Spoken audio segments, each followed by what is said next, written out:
ka sa mga ganyan, mga Yeah, saya. Ano yung lakas ng mga love teams? Do you believe in love teams?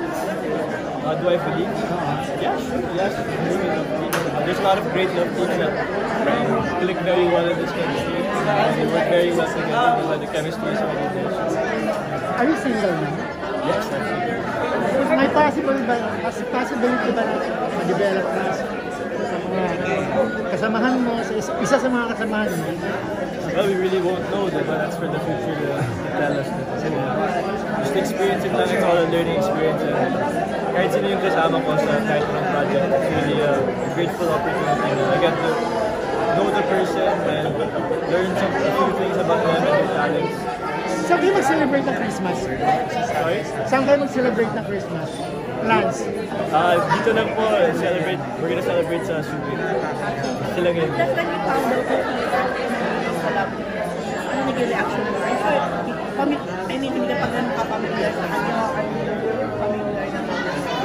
Honestly, I was very excited the moment I found out I was going to get Subic from Ashley. I did my research, and then upon meeting her, really, I was very, very, very impressed with her.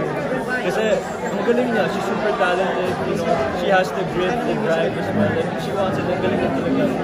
And ang sipag na rin. Nag-workshop ka? Hindi na halos parang merong tawag nila, parang naiilang sa'yo, parang gano'n,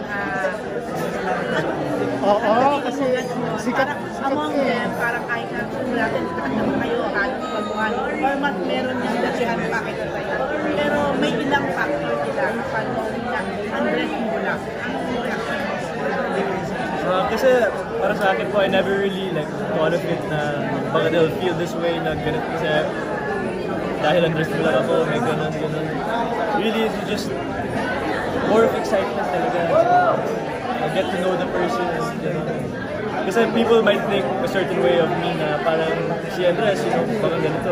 But I love always getting to meet the person. Tapos sasabi na you're so different from what I thought you'd be. Like for me, I get so touched with that. Yeah, kasi Andrea, kung naman namin nakausap, medyo hindi ka pa galing magtagalog. Kumusta? Kumusta yung improvement from day one? Workshop ka ba? Nag-meet tayo nung pinakilala ka ng Viva.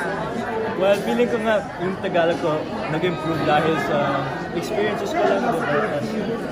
With the cast, lahat kami nagtatagalog.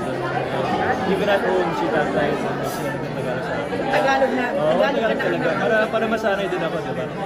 But, yun nga, it's just learning talaga. Inaaral ko talaga araw-araw. Para hindi mo